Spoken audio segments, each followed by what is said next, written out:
From today, we'll start the respiratory medicine. It's a huge and big topic. Let's see after the today's class, then we can decide the pace and how fast and what to cover. All right. Today, mostly will cover COPD and asthma. All right. Again, the pattern is similar, like interactive. We'll try to keep interactive. So we'll start with the questions, some then theory, and then some questions again. Okay. Any doubt, anything in between, you guys can ask. Okay. So as the first questions, a 24-year-old woman with atopic asthma uses salbutamol 3 to 4 times daily. Her FE1 is 72%. What is the next step in the management? So we add inhaled corticosteroids. Which one? Add B, right? B, sir. Okay. Yes, correct. So you guys have read Jina Gold guidelines or how treatment is going on? Everything you guys have read or have done some questions before? Yes, sir. Okay, so the answer is right. Okay, the inhaled corticosteroid. If you go back, 24-year, she already using salbutamol and this asthma already diagnosed. FEV1 is slightly less. So if you look at the all the options, very straightforward. Continuous salbutamol, of course, she is on. Inhaled corticosteroid is the right. LTA maybe later. Lava, there is no point at this moment. And she's not for in acute asthma that she need oral steroids, right? So yes. So this is a step 2 in asthma. You can refer to GINA or British Thoracic Society guidelines.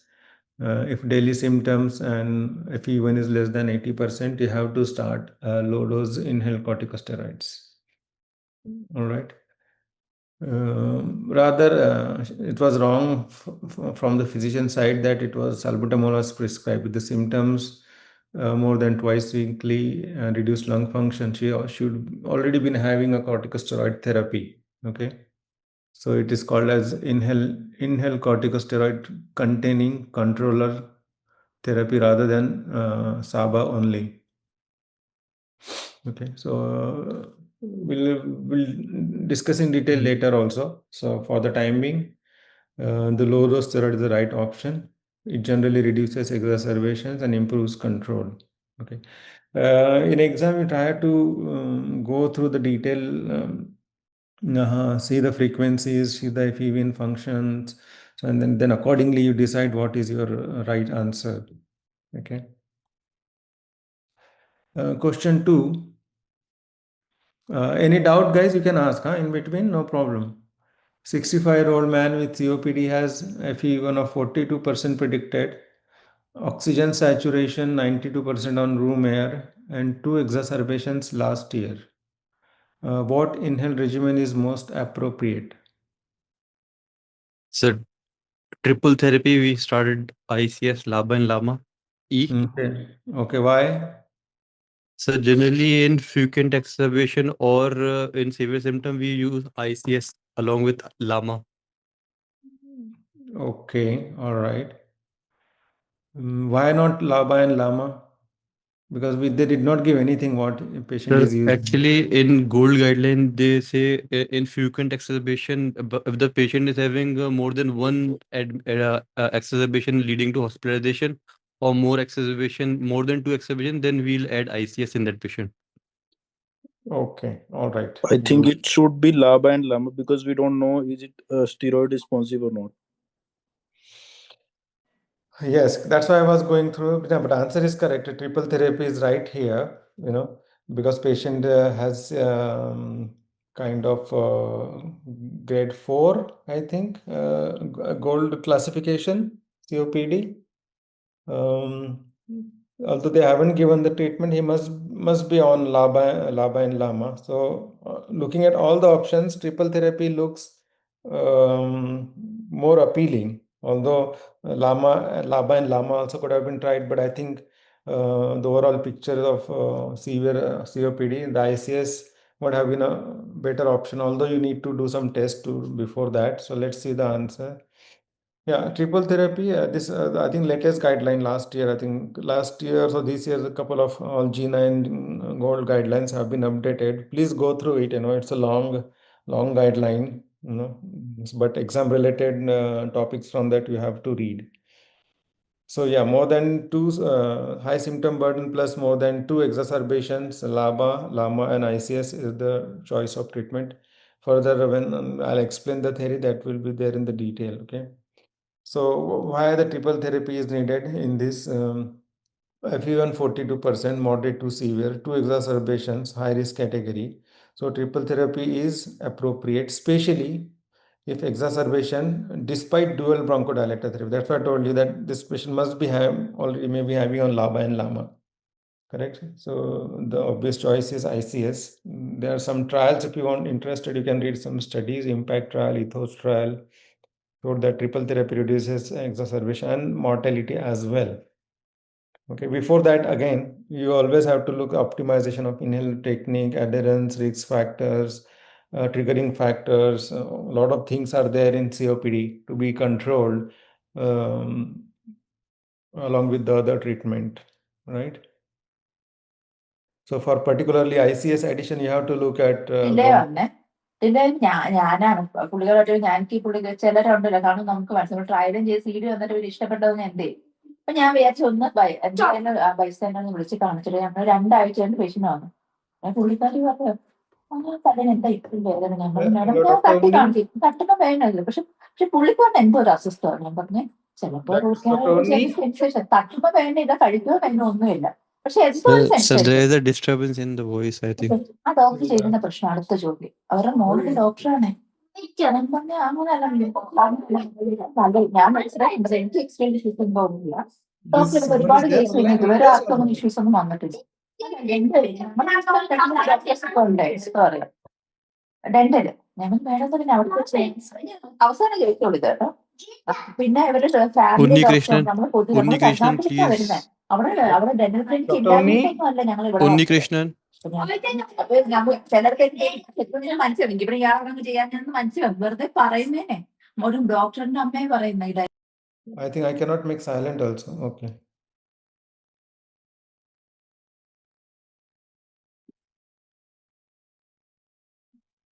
Can you see the screen still? Yes, sir. Yes, sir. Okay. Yeah, so yeah, before adding even ICS, it's not wrong to do eosinophil check for bronchodilator reversibility. And then sometimes, even if you don't, that's not available, a trial also is good enough and see the response. Right? Let's move. Question 3, 35-year-old asthmatic develops thrush after using her preventer inhaler. Which measure reduces recurrence? Use a spacer device, increase ICS dose, switch to dry powder inhaler, add oral antifungal, stop inhaled steroid. So using spacer will, I think, help to reduce oral fungal infection. Yes, correct. The thrush, the first is to correct the technique or to change to a different device. Of course, other things are obvious and not needed. So yes, it's a very straightforward part 1 question. The spacer for mouth rinse reduces oropharyngeal deposition. Is a common side effect, of inhaled corticosteroids. So spacer with MDI will definitely help reducing and preventing thrush. Plus, also it will help in delivering the medicine in a better way. Okay.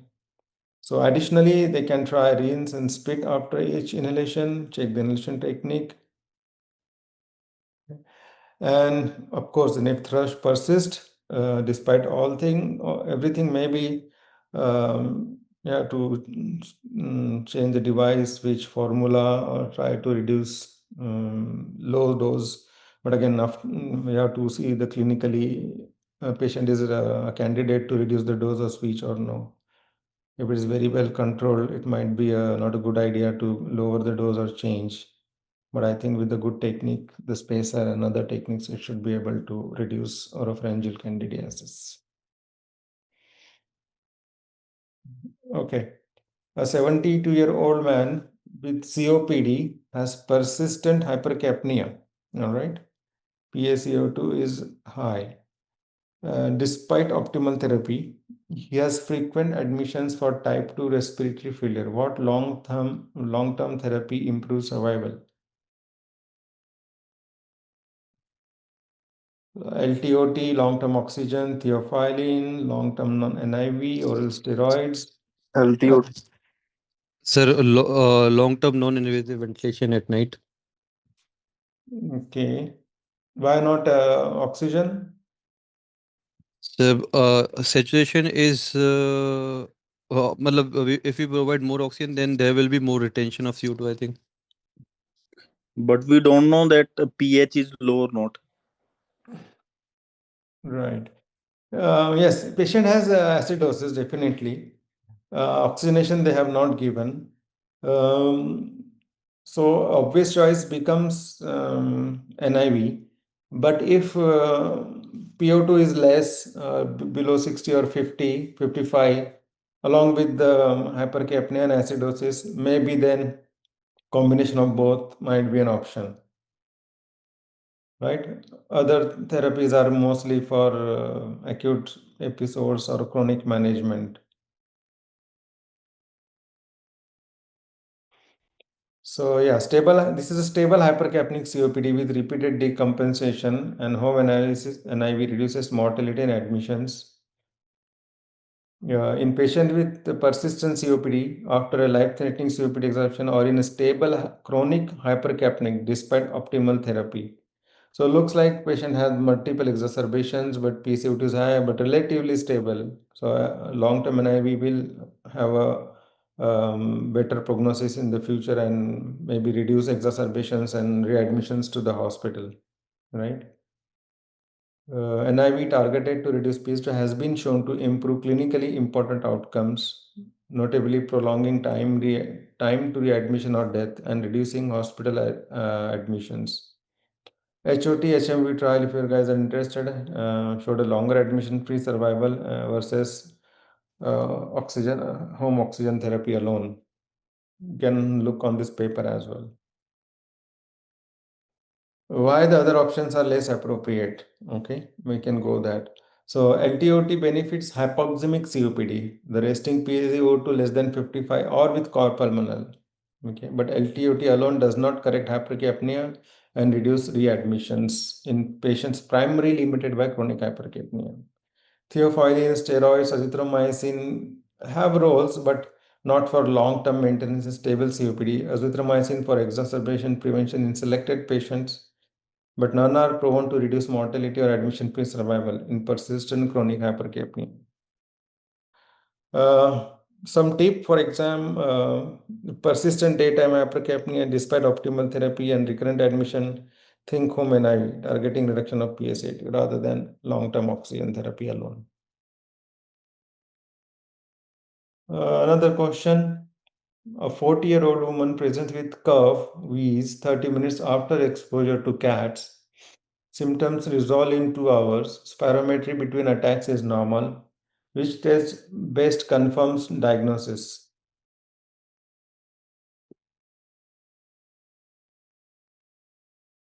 This is challenge test, methacholine challenge test, peak flow diary, CT scan, bronchoscopy, or diffusion lung.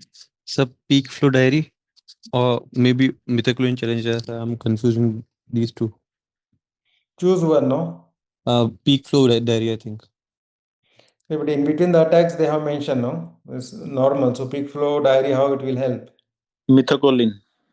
Yes. Okay. Okay, Yes. sir. The taste, the choice of the is the methacholine challenge. So it's a provocative and risky test, but of course, in between there are no symptoms. This is the only way you can diagnose asthma. So it's called as a bronchial provocation test. Demonstrate airway hyperresponsiveness when baseline spirometry is normal. Like triggers of asthma are present. She's getting episodic asthmatic features. So bronchial provocation test would be a good choice. A positive test supports but does not itself prove asthma. Okay, so negative test makes the current asthma unlikely. It supports the diagnosis, but still, again, it doesn't make. Again, the treatment itself, the attack treatment during the attack also itself a diagnostic many a times. Okay. So, but BTS and NICE guideline describe bronchial challenge test as the next step when spirometry is non-diagnostic and symptoms persist. If we can capture obstructive episode post bronchodilator spirometry showing reversibility, of course, it's diagnostic. If not, use peak flow diary or a bronchial provocation test. So, yes, peak flow diary could have been an option. If not, bronchial provocation would not been in the option, then you could have choose. But again, it's difficult to diagnose just with the peak flow diary because in between it will be normal. Okay. These are just some sample questions. There will be some more at the end. We'll go with the theory little bit. There are big slides. It's kind of tables and flow charts. I took those basically for exam-oriented questions because COPD and asthma, there is a lot to read. If you open a GINA guidelines, 50, 60 pages, even 100 pages guidelines, of course, those are not needed in your date for MRCP part 1, part 2. But of course, if you are interested, if you are treating a COPD and asthma patient, you must read all those patients because there are a lot of other things which generally in exam doesn't comes. And a lot has been changed, particularly in COPD. Okay. This is in general any patients having asthma symptoms. So how you go about a diagnosis of asthma. All right. Of course, spirometry is you have to do whether it is COPD or asthma. This is particularly for asthma.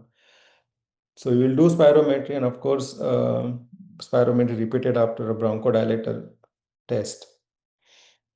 So let's look at the on the right side.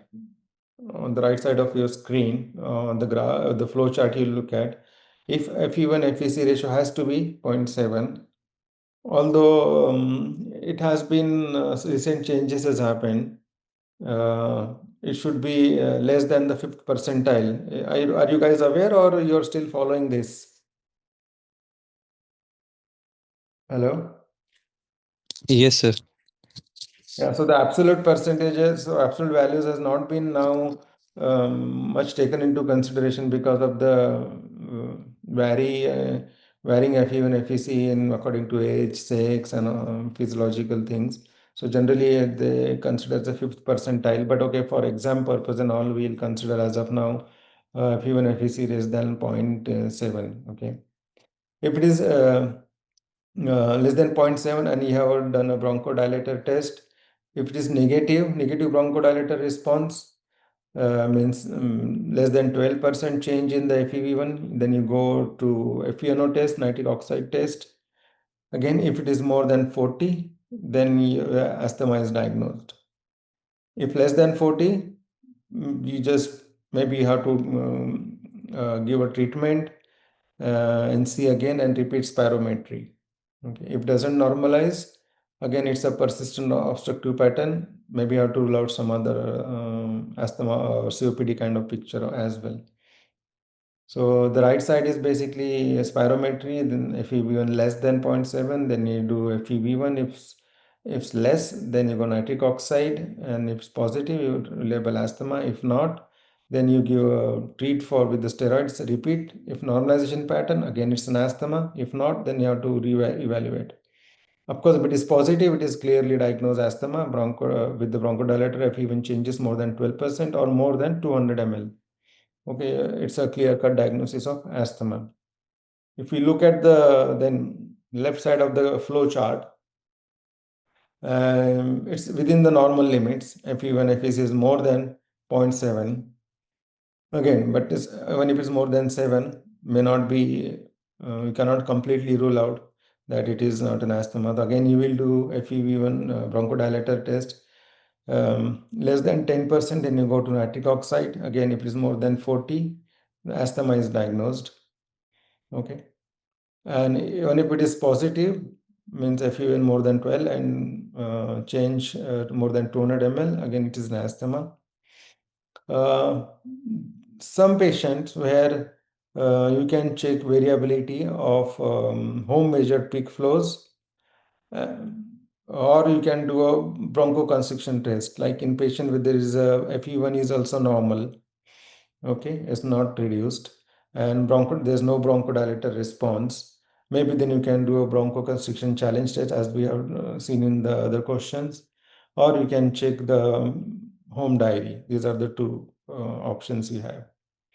Any doubt, guys, in this? Very straightforward, simple. Although flowchart looks complicated, but it's simple. Do a spirometry, demonstrate obstruction, do a bronchodilator test. If positive, yes, it is positive. If not positive, you go on nitric oxide. If positive, it is positive. If not, you treat with steroid. Normalization of the pattern confirms asthma. If not, you re-evaluate and look for other causes. If FEV1 normal and bronchodilator also negative, then you can go for bronchoconstriction test or home diary. And the other is very straightforward. If positive response with the bronchodilator or nitric oxide is asthma. Okay, clear? Yes, sir. Let's move. Okay. So once you diagnose asthma and when you initiated the treatment, so you have to always, all the questions will come mostly on, you have to assess the severity or response to the treatment, what patient is receiving at home. Then accordingly, it will become easy to answer the questions, right? So level of asthma symptom control is very important. So there will be three kinds of control: well controlled, partly controlled, and uncontrolled. So there are 4 symptoms. If out of these none of them is present, that means there are no daytime symptoms more than twice a week. There is no night waking due to asthma. SABA is not needed more than twice a week. And there is no limitation to activity due to asthma. If these all 4 are present, that means it's a very well controlled. Out of this, any 2 is present, then partly controlled. And if more than 2, 3 or 4, then it is uncontrolled. Again, there are steps 1, step 2, step 3, step 4. We'll go on, further in the slide how the asthma treatment is done. Okay. There are some risk factors for poor asthma outcomes. Okay. So you have to assess periodically every 1 or 2 years. Okay. Measure FEV1 at the start of treatment, then again after 3 to 6 months of the control of treatment, and keep the records and periodically do the risk assessment. Uncontrolled asthma itself is an important risk factor for exacerbation, correct? So there are 1, 2, 3, 5, 6, 7 risk factors, and which are potentially more modifiable, correct? Medications, if inhaled steroid not prescribed, is again a risk factor for poor outcome, because inhaled corticosteroid is a cornerstone of the treatment of asthma. Poor adherence, poor technique, high SABA use.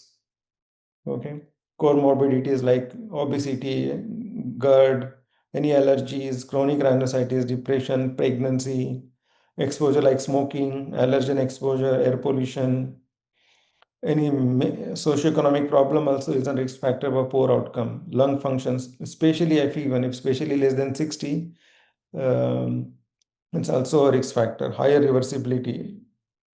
Other tests like sputum and blood eosinophilia, elevated fractional excretion of the nitric oxide in allergic adults. So these are all the risk factors for poor outcome. Having this risk for increase the patient risk for exacerbation, even if they have a few asthma symptoms, right? So other major independent risk factors which can cause flare-ups include any patient who got intubated or got admission in intensive care unit, having 1 or more exacerbation in the last 12 months. These are major independent risk factors for flare-up and adverse outcomes. I have prepared two charts actually, but you guys follow GINA or this National Asthma Education and Prevention Program. There's slight differences. I think we'll stick to GINA guideline, right?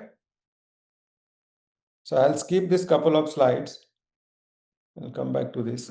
So this is a chart. I think you can get many of your questions answered on this table.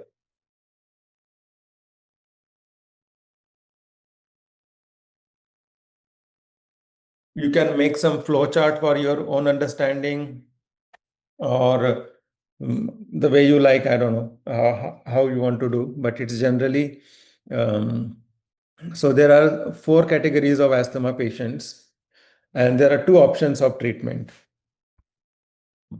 Okay, let's look at step 1. So as the step we go to from step 1 to step 4, the severity or complexity of the asthma goes on increasing. So in the step 1, all of the following at initiation of therapy or using SABA alone. Okay, whatever treatment you're starting, either inhaled corticosteroid or just diagnose. Daytime symptoms less than 2, nocturnal awakenings less than 2 per month, normal FEV1, exacerbations less than 1 year. Right? Looks like just diagnosed mild asthma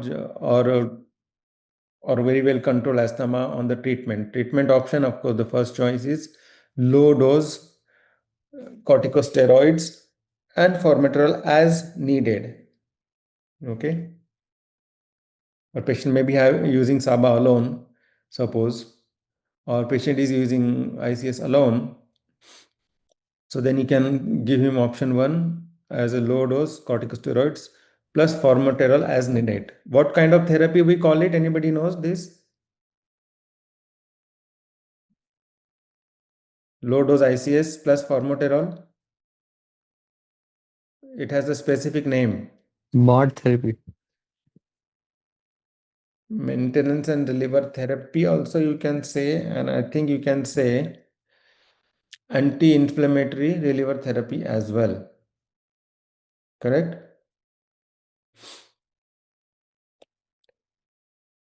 Concomitant ICS and SABA are anti-inflammatory reliever therapy. When you prescribe both for maintenance and reliever, then it is a maintenance and reliever. Correct? Here we are giving only as a PRN basis. So it is anti-inflammatory relieving therapy, not MART. MART will come when it is maintenance also. Right? Alternatively, I think patient doesn't need maintenance regimen in there because it's a very well controlled and mild asthma. So ICS SABA as needed, ICS plus SABA as needed, preferably, or SABA as needed. But I think best would be ICS and SABA as needed. Step 1 clear? So daytime symptom less than 2 days per week, less than 2 per month awakening, normal FEV1, less than 1 exacerbation, low dose and ICS formoterol as needed therapy, or patient is already having SABA or ICS, that has to be continued. Let's go to the step 2. When any of the following present, daytime symptoms, daytime asthma symptom 3 to 6 days per week. Okay, this is almost every day. 2 to 4 nocturnal awakenings per month, but not more than once weekly. Minimal interference with normal activities, 2 or more exacerbations requiring oral glucocorticoids per year. Okay. Option 1 again, low dose inhaled corticosteroids and formoterol. So this is anti-inflammatory reliever therapy without a maintenance regimen. Or you can continue low dose inhaled corticosteroids daily or twice daily. Rest are same. If you see the alternative reliever regimens, ICS SABA as needed, SABA as needed, ICS plus SABA as needed, more or less. Okay. In the step 1 and the step 2, you add low dose ICS and SABA as needed basis, and you continue your maintenance therapy, either it is SABA or inhaled corticosteroid, whichever has been prescribed. Okay. In the step 2, you can still add low dose ICS daily or twice daily if you're not using it. Or only SABA you are using, you can add inhaled corticosteroids once or twice, and then PRN, ICS, and formoterol. Step 3, daily symptoms: nocturnal awakening more than once per week, occasional limitation in normal activity, evidence of airway obstruction outside of an exacerbation. Example, a P1 between 60 to 80 of a predicted, or a Z score of minus 1.6 to 2.5. So this is actually FEV1 minus 1.165 to 2.5 is the patient's less than 5 percentile, fifth percentile. Okay, but we can remember at between 60 to 80 is enough for us. Okay, with the FE1 FEC ratio is of course less than 70. So low dose ICS and formoterol as maintenance plus reliever therapy also here. So step 1, step 2, we're giving on PRN basis, but here it will be regular plus PRN. Okay. Option 2 here, we can use low dose ICS plus long acting beta agonist. Okay, it is the same preferred alternative. Or here you can add LAMA or LTRA. So LAMA is long acting muscarinic agents, or LTRA is long leukocyte receptor antagonist. Okay. And of course, there are alternative PRN. You can always add steroids plus SABA, steroid and SABA combination, or SABA as needed. The stage 4, frequent limitation in normal activity due to asthma, nightly awakenings, evidence of moderate to severe airway obstruction, FEV1 less than 60%. Okay, with FEV1 FEC less than 0.7. So here medium dose ICS plus formoterol as the maintenance and reliever therapy. Okay. Here also again you can add LAMA or LTRA. So if the questions are framed, could be framed differently. Patient is already on ICS formoterol plus LAMA, so then you add LTRA. If patient is on LTRA with ICS and formoterol, then you add LAMA. So it is similar like that. But only step 3 it is low dose, and in step 4 it is medium dose. Okay, and of course ICS and SABA, ICS plus SABA or SABA as needed basis. Clear, guys? Step 1, step 2, step 3, step 4.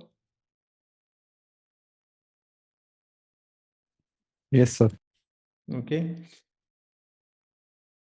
So these questions can come even not like they will not give step 1, step 2, step 3 of step 4. They might give patient symptoms, and they might give like patient is on this treatment. So what you will add next? So if you remember how the severity and the escalation of treatment happens, you should be able to answer. Okay, this much only I included in asthma. I just wanted to go on this slide. Okay. So when ICS formoterol, ICS SABA, or concomitant ICS and SABA are used, okay, so this is called as anti-inflammatory reliever therapy. It has described as decrease in exacerbation risk in patient with all degrees of asthma severity.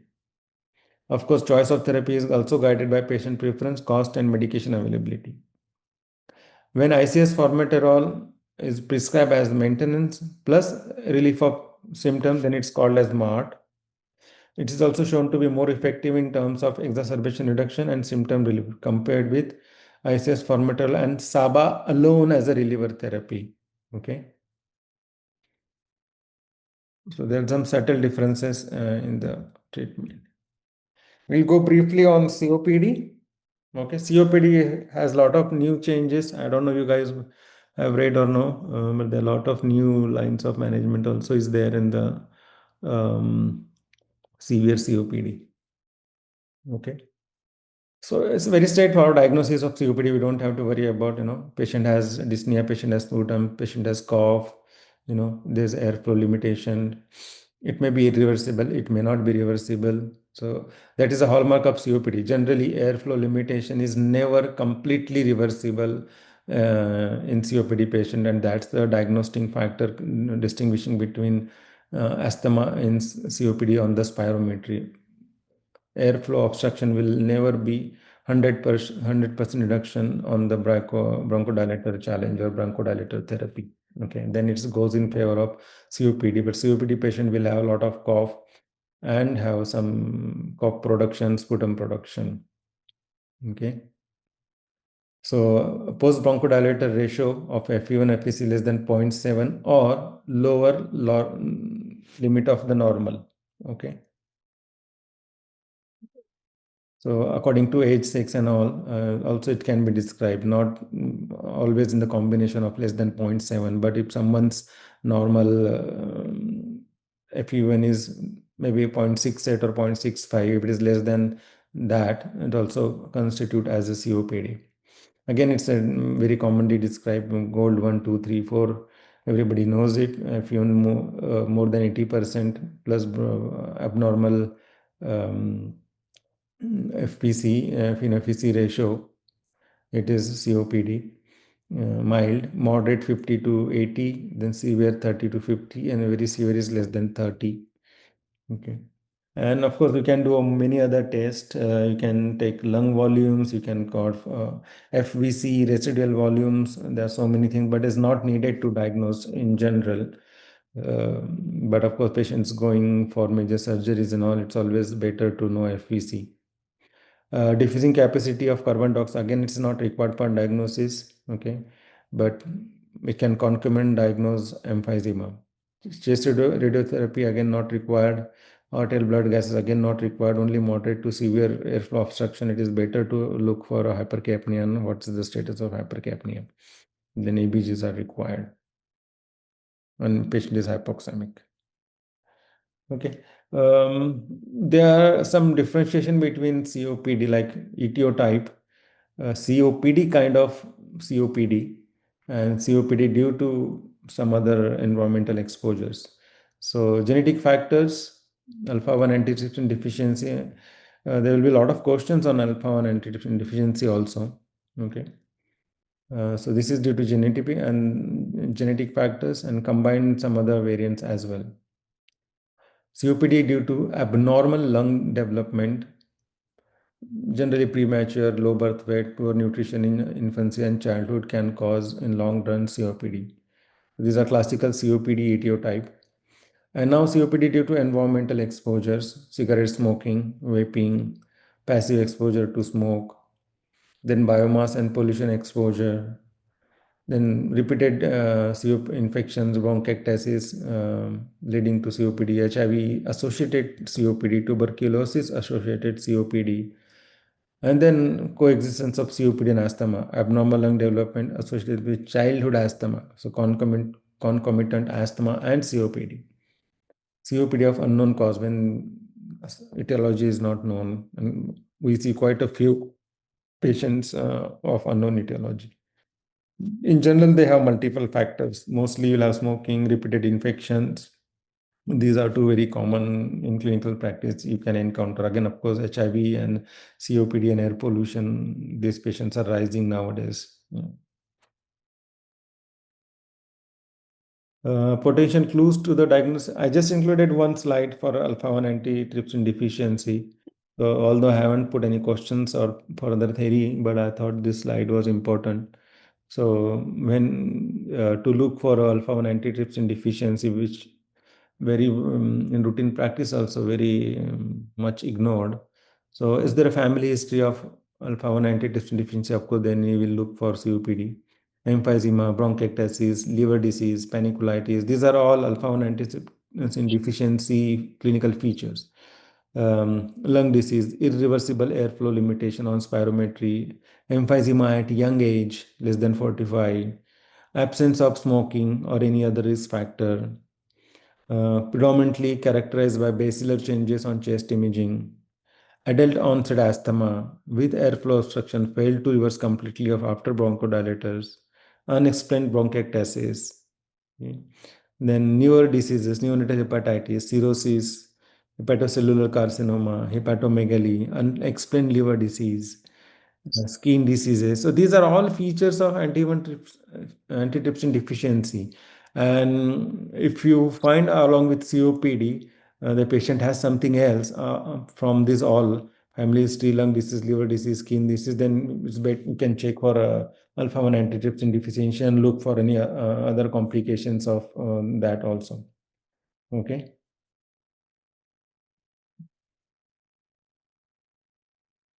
Initial management of a COPD. Okay. Um, go carefully through this flow chart. Okay. So any COPD when diagnosed, of course, you have to look for the trigger factors, modifiable risk factors, those things always even before beginning the treatment.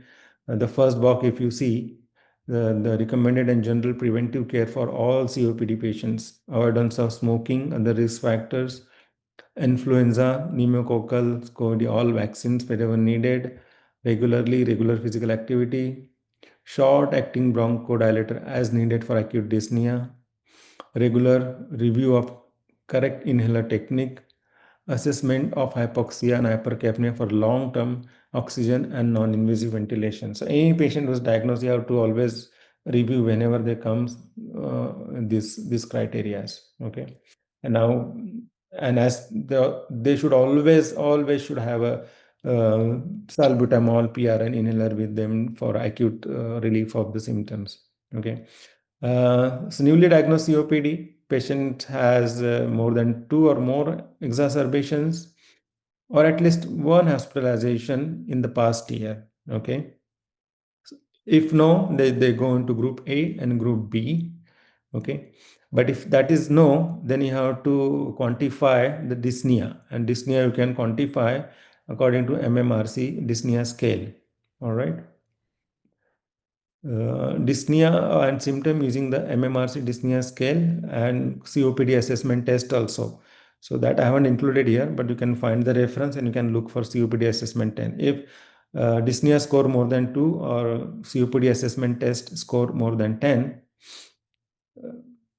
if yes, it goes to group B. If it is no, then it goes to group A. So no. If he goes, then treatment is group A, LAMA plus needed SABA preferred therapy, or LABA plus SAMA SABA or SABA, or as needed SAMA SABA. Okay, the preferred is long acting muscarinic agent is preferred plus short acting beta agonist. That's a group A when there are less than 2 exacerbations and less than or one hospitalization in a year. Okay. And dyspnea score is less than 2. When the dyspnea score is more than 2, it goes to group B, then LABA and LABA both, and SABA as needed. Very straightforward. Okay. A patient has more than 2 exacerbations or 1 or more hospitalizations, then of course patient goes to group E. Here you should test for eosinophil count more than 300 or hospitalization for COPD exacerbation. Yes, you goes for triple therapy, ICS, LAMA and LABA, and SABA is needed. If no, LAMA, LABA dual therapy and SABA is needed for acute dyspnea. Okay, it's very straightforward, I think. So group A, group B, and group E. Group A is LAMA plus SABA is needed. Group B, LAMA and LABA dual bronchotherapy and SABA is needed.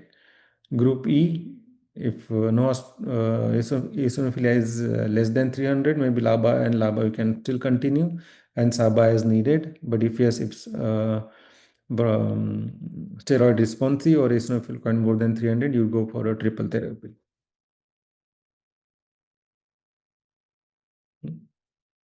I don't know these guys, you guys have it look, but many a times up to this, many of the exam questions can be solved, but I don't know in future on these exam questions also can come.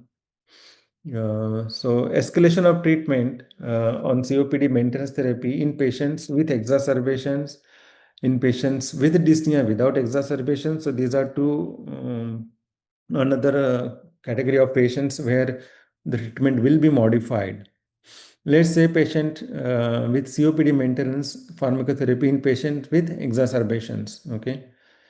A patient has COPD exacerbation requiring hospitalization. Yes. Is the patient already taking triple therapy? Yes. LABA, ICS. Does the patient have a blood eosinophil more than 300? Yes. Then you can begin this dupilumab 300 milligrams. So it goes to our this gold E. Okay, patient is already on triple therapy, but still his eosinophil count is high, and still had patient exacerbations. Then you can go for dupilumab. All monoclonal antibodies are useful, are coming now in every other diseases nowadays, at least on chronic diseases. Okay. Let's say if you go to the right hand side of the column flow chart, patient has COPD exacerbation but not requiring hospitalization, but he does have exacerbation. Patient's already taking treatment with LAMA-LABA. Yes. If he's taking triple therapy, no. Then you add a corticosteroid. Okay. If patient's taking LAMA and LABA, no. Then you add first LAMA and LABA. And if the eosinophil count more than 300, you add inhaled corticosteroid. Okay, so it all depends on when patients on maintenance therapy and patient is getting exacerbations. If patient's already on triple therapy, and then you can add monoclonal antibody. Okay, patient's not getting hospitalized but having exacerbations, and if he is on dual therapy, you can add steroid. If he's not on dual therapy, you can add dual therapy. And if steroid and the using more than 300, you can add inhaled corticosteroids. Okay. I forgot to mention one column. If you see that triple therapy, patient is on triple therapy and eosinophil count is less than 300, then we have options of azithromycin, roflumilast, and ensifentrine. I'll tell the indications of these also, particularly in coming slide. All right, guys, I'll move to the next. Yes, sir. Okay, so these are with exacerbations. Okay, this is maintenance therapy patients with dyspnea but no exacerbation. Okay, there are subtle differences. Okay, patient is breathless, but it doesn't call it exacerbation. Maybe if you open the gold guidelines, you have to go on what is exacerbation, what is dyspnea. Again, you have to look into this. I haven't included for the sake of time, because it's a lot to include. If COPD you want to teach, it's 1 day is also less if you want to teach a COPD and asthma. There are a lot of things. Okay, so we'll go here. So patient is on some maintenance. But he has persistent dyspnea, but there are no exacerbations. Okay. Let's say if he's taking both dual therapy, but if taking no, you add, make it to LAMA and LABA. If he's taking dual therapy, is the patient already taking triple? No. Then you check again, baseline blood eosinophil count more than 100, or features of concomitant asthma, you add ICS. If no, then add ensifentrine. Okay. And the patient is already taking triple therapy, then you add ensifentrine. Correct? All right. So it's very simple and straightforward. So with dyspnea patients, if patient is on dual therapy, if patient is not on dual, you add dual therapy. Patient on dual therapy, check for whether he's taking triple therapy. If no, then check for eosinophils. Maybe you can add, but if it's not criteria, then you can add ensifentrine. And if patient is not taking triple therapy, and patient is already taking triple therapy, then you add ensifentrine. So ensifentrine comes, if you look into this flow chart where it comes, patient is already on triple therapy, then you get ensifentrine, and patient is on dual therapy but not a asthma kind of features or eosinophil count is less, then you can add ensifentrine. All right. So, okay, all patients with COPD should have a rapid relief inhaler available, either SABA or SAMA. SABA is preferred for patient using long-acting muscarinic agents. See, almost all the patients of COPD are on long-acting muscarinic agents. Okay, so SABA should always be there with them for a rapid relief. Okay, and SABA is always preferred. Hmm. There are another category, third category. We have looked at maintenance therapy with exacerbations. We have looked at maintenance therapy when patient had dyspnea, but not exacerbations. Now, this is a kind of patients where frequent COPD exacerbation despite all the inhalation therapy. Okay. So these are comes where we can use some other agents. Okay. But before again going into it, reassess the patient. Frequent exacerbation, more than one hospitalization, or two exacerbations requiring systemic glucocorticoids per year. Reassess the diagnosis of COPD based on smoking and other exposure history, prior parametry symptoms. Discuss mitigation of smoking, other environmental triggers, optimize and maximize inhaled therapy, all the three. Patient factors, technique, adherence, side effect, physician factor, medication selection, device type, dosing schedule. There are so many multiple options, multiple doses, which we haven't looked into it. I don't think MRCP questions they ask doses or the particular names of the Saba Lama, right? If they ask, then I can add those things also later on. Different kind of medication, right, guy? But I didn't see any questions like that. If there something like that, let me know. Okay, assess and treat the kind of comorbidities. Does the patient continue to have frequent exacerbation despite all the treatment and everything? Okay, yes. Again, comes down to eosinophil count. If more than 300, yes, then you either add dupilumab, or mepolumab. Okay. Then we are on the left side of the flow chart. Typical trial duration is 1 year for these medications if they are well tolerated. Does the patient have either of the following: persistent exacerbations, more than one hospitalization, or more than two requiring glucocorticoids per year, or intolerable side effects from the current therapy? Yes. Then again, you go for a complete thorough evaluation, look for the triggers, look for the comorbidities, change to different agent of the all the three medication which you're using. We maybe try and alternate with different agent in the same class of medicines. Okay, and add on ensifentrine if reasonable. Okay, but efficacy is not certain. This is particularly where the steroid responsive kind of patient is there. Yes, if no eosinophilia more than 300. Okay. So this again non-steroidal, non-asthma kind of or no response to steroid kind of patients. Initiate one of the following add-on agent: azithromycin 250 milligram once daily, or 500 milligram thrice per week, or roflumilast 500 once daily, or ensifentrine. Okay. Then again you will look in the same middle box. And continue current management. So on the right side, we can just try all these things: azithro, roflumilast, ensifentrine when maybe not be concomitant asthma or steroid responsive feature, and reevaluate the comorbidities, remove the trigger factors, lifestyle modification. All those things are required. Okay. Just guys, I'll take one call. Okay. Hello.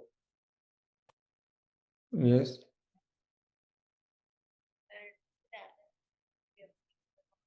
Yeah. Hmm.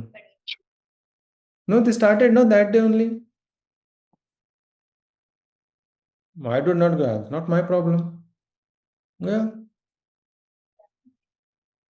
Yeah, I told that day only, na, Avantika was there on duty. I told her, I checked all the interactions of itraconazole. You can start. Any new medication not added, no? She's on same Clexane, sitagliptin, steroid, those only, no? Hmm. Okay. Thank you.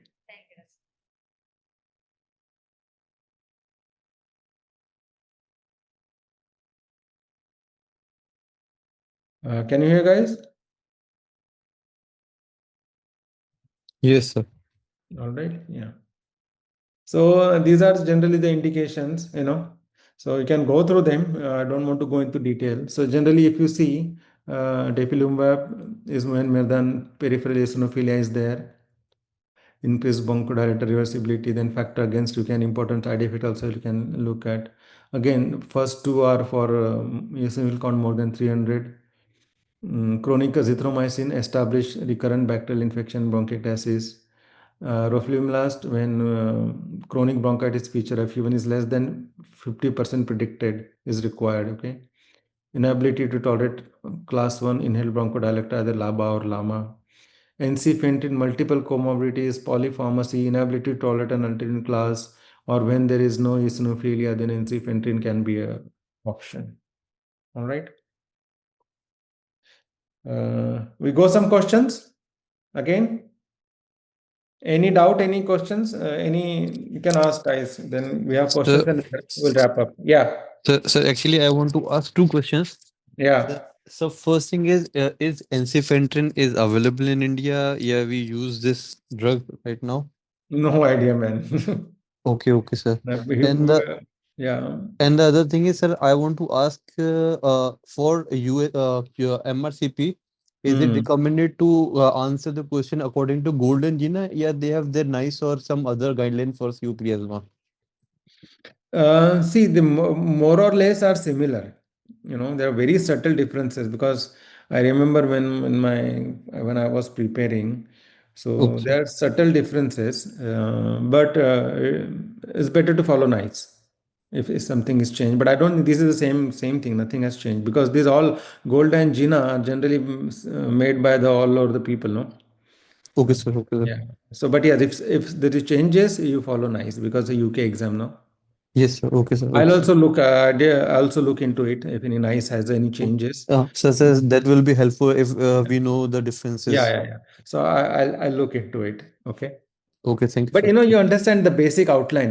Yes, sir. Yes, sir. They will not give it is what is a step one, what is a step two, what is a severity. You have to assess the severity on your own, Yes, sir. and you can take the next step accordingly. It's not very difficult actually.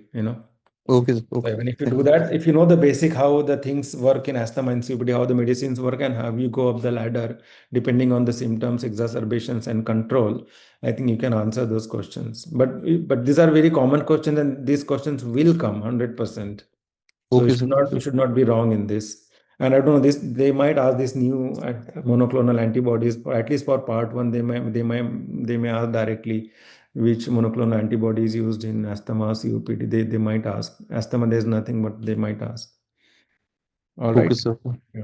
So we'll take few questions and then we'll wrap up. Okay.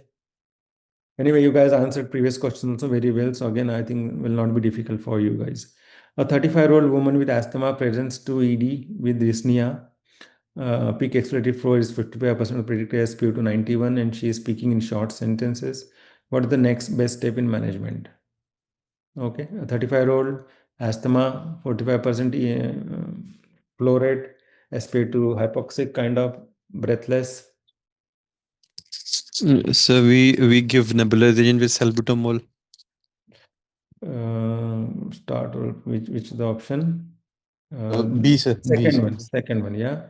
So you will give her salbutamol and ipratropium with oxygen, correct? Right? Yeah. But again, this is a very Yes, simple sir. and easy. Patient is already in ED. Of course, even you don't look into the options. Even if any patient will go to salbutamol, ipratropium, and oxygen, you're gonna go. Why not the other options? Sir, we don't discharge this patient first of all. on Correct. oral steroid. There is no recommendation of IV aminophylline in asthma patients. Correct. I am a bit confused because we generally sometimes have prescribed IV magnesium if there is a spasm, but I think I never heard it in GINA guideline. I think Yeah, not the IV first magnesium. line, not as a first line. Yes, sir. And the last thing, LABA is also as not recommended as IC as the main line of treatment in asthma patient. Asthma, correct. Yeah, but of course you will control the bronchoconstriction with salbutamol and ipratropium. Okay. Yeah. So Here what you are the indication for this IV magnesium? Is it just PEFR less than 50 or something else also? no magnesium. Asthma and COPD generally we give when you are exhaust of all the options. We have given multiple, like three in 1 hour. You have given already 3 or 4 salbutamol and ipratropium. If a patient is still not responding, you can try and give 1 or 2 doses of magnesium sulfate. So it's when you almost you have given everything and you're still not getting a response in 1 to 2 hours with multiple. Generally, we give every 15-20 minutes. You will give salbutamol and ipratropium, right?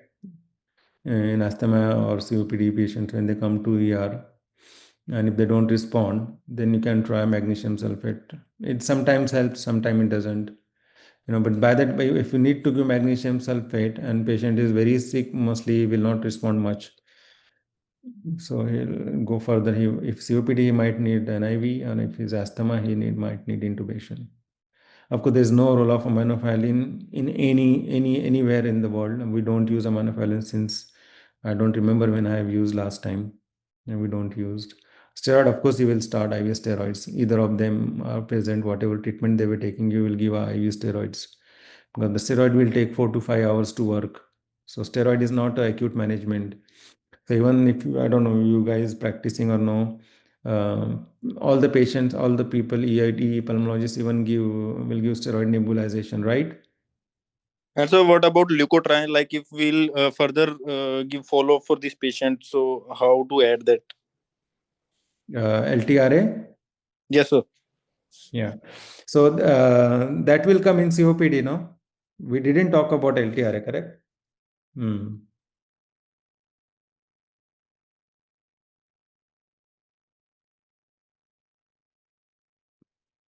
So generally, we talk no correct. Wait. Here it is no. Wait.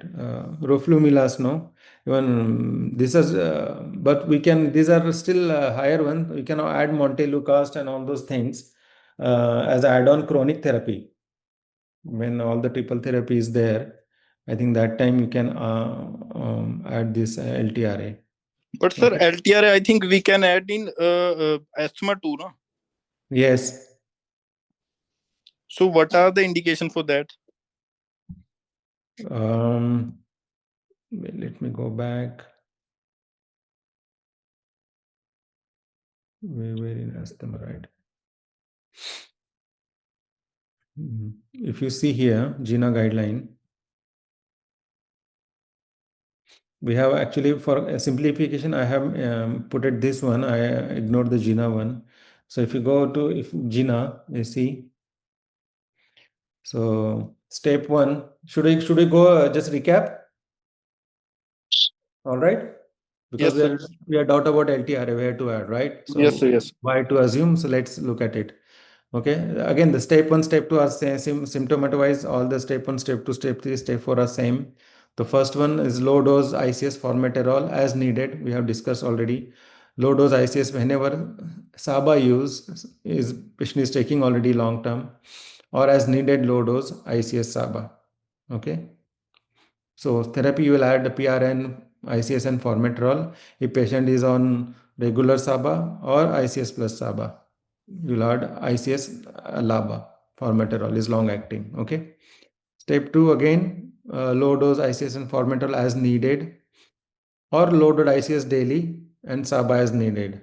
Okay. Other options, low dose steroid SABA or inhaled corticosteroids plus SABA This is more or less same, okay, concomitantly as needed, and leukotriene receptor antagonist daily, and SABA as needed.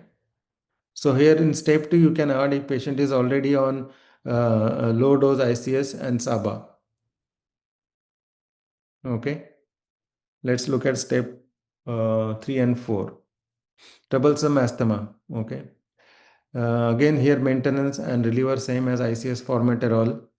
Okay, other options here, you can add low dose ICS plus LTRA daily.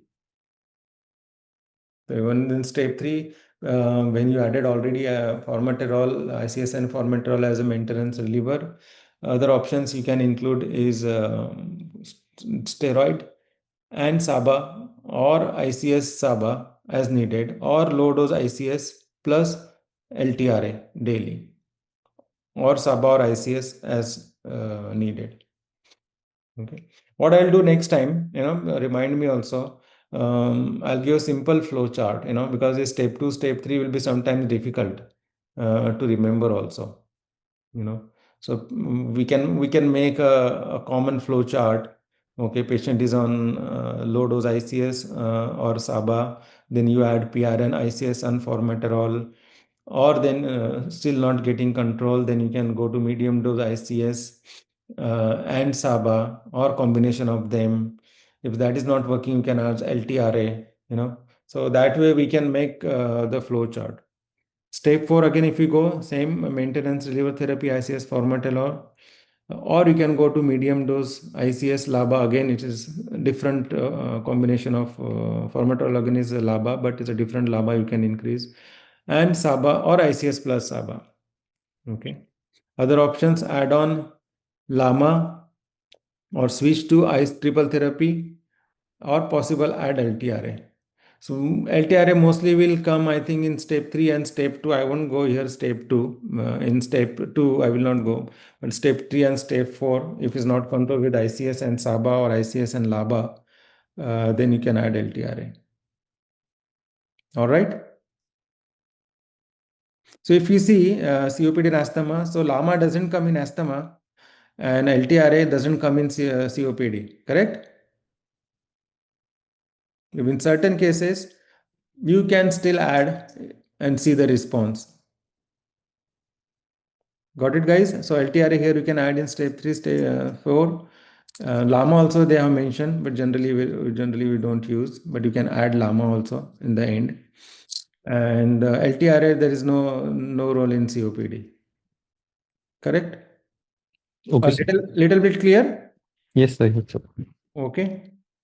I'll try and make, because I had made my flow charts. I couldn't see today because when I was studying, I had made my flow charts. I will find those flow charts and I'll give it next time.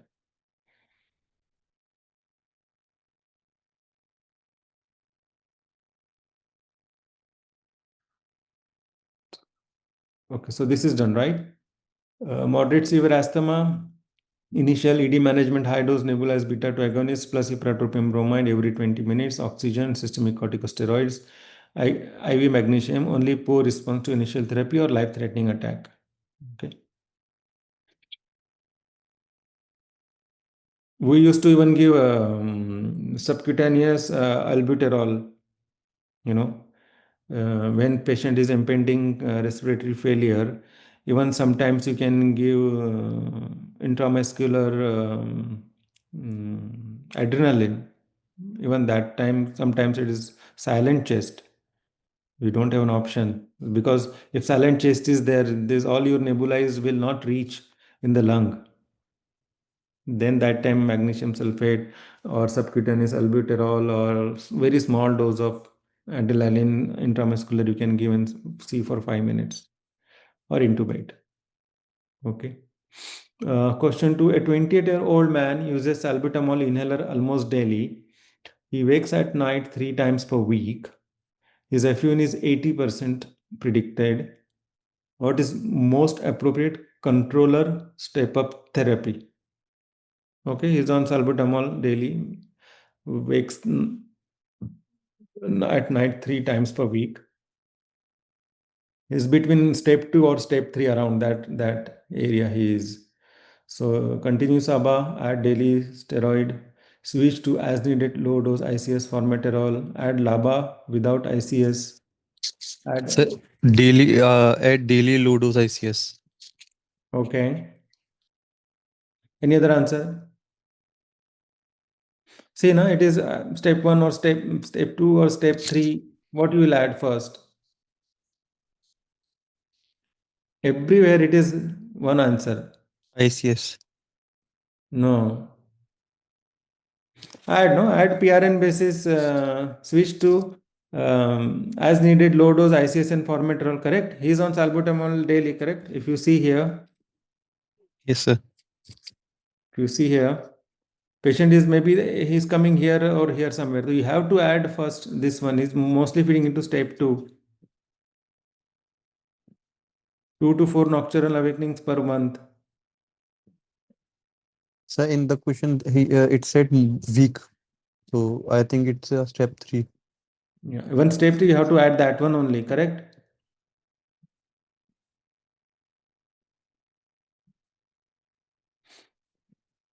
Even step 3, the first statement is this only, no? But in the question, we don't have a daily option. Saba, you will not continue. This is out. Add low dose. Of course, you will add, but you will add in a combination of formoterol.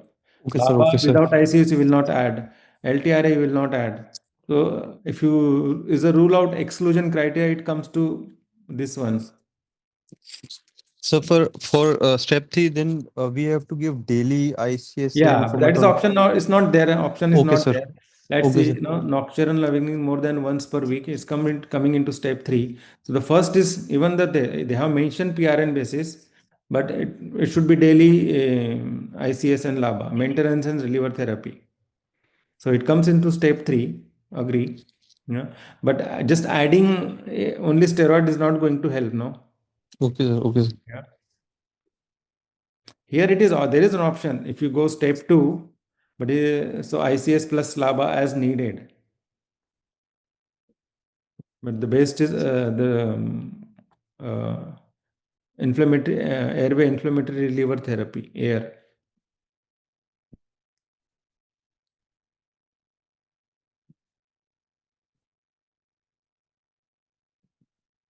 So this is done, right?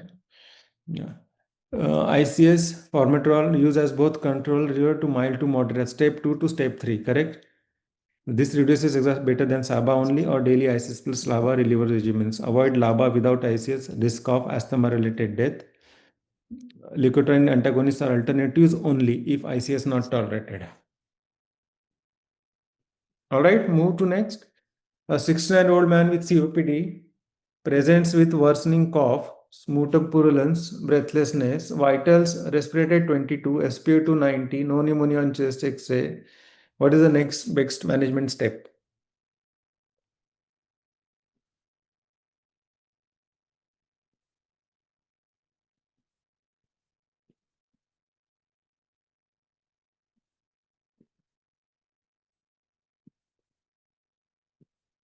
RR22, SpO2 92%, no pneumonia on chest X-ray. What is the best next management?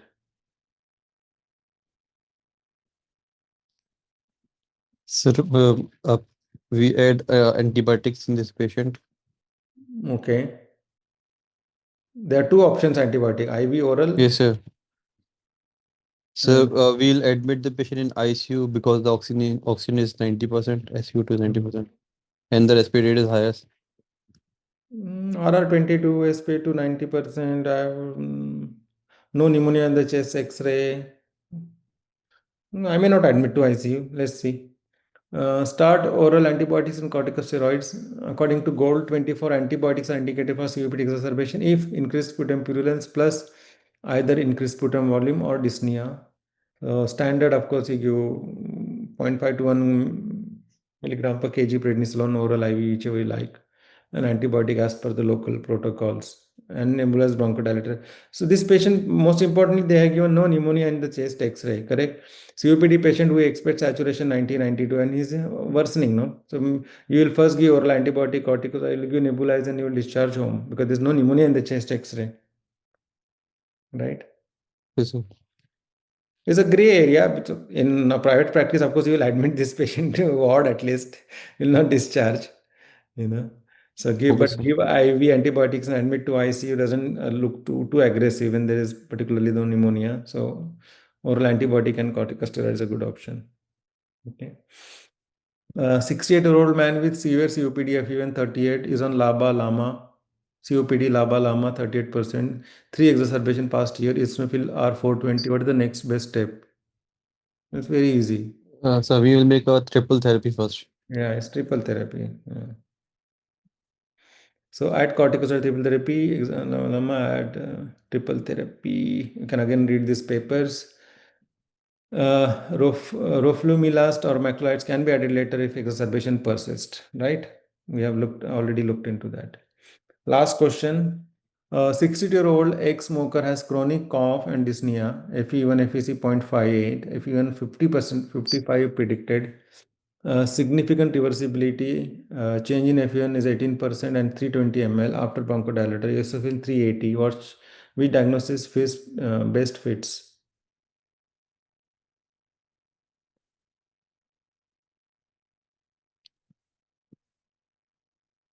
COPD, yeah, he has COPD, correct? FEN, FEC 0.5, FEN 55%. Asthma, COPD, I don't know. Chronic bronchitis, part of COPD. Severe asthma, I don't know. But he has So, reversibility. It's not severe asthma. Bronchiectasis, yes, could be. Yeah, tell me. asthma COPD overlap. Correct. It's a exclusion again, you know. He has COPD, he has a it could be bronchiectasis also, you know. But then they have mentioned specifically significant reversibility, FEV1. So of course, then asthma COPD overlap syndrome. Features suggestive of ACO, age more than 40 years, smoking history, airflow limitation, of course, that is required. Significant bronchodilator reversibility more than 12% or 200 ml, eosinophilia. Of course, again, ICS containing regimen, avoid LABA or LAMA monotherapy. Okay. Prognosis generally worse than either condition alone. So many, you see very commonly such kind of patients, you know, in routine setup. They will have doesn't look like asthma, because asthma to present above 50 years is very difficult, but then they don't look like completely COPD also. When you look at the blood gases, there is no chronic CO2 retention. So they don't fit into classic COPD, classic asthma. They're in some between. So it's important there to have a look into bronchodilator reversibility, a good spirometry, and eosinophil count. Right, guys. All right, guys. Thank you so much. Any confusion? Anything you can tell the admin guys, or anything? Next time, you still need a flow chart, or is it good enough? A simplified flow chart would be good. Yes, sir. Okay, Yes, sir. I'll try next time. Okay. And should we continue COPD asthma, or is I think enough, right? One class. We should switch to some other topic next class. Okay, sir. Okay, sir. There are a lot of questions on cancer lung, right? Cancer lung and autoimmune lung disorders, a big area. Okay, sir. Thank All you. right, guys. Thank you, all the aspirants. We'll be scheduling the next class on weekends only. And thank you, everyone.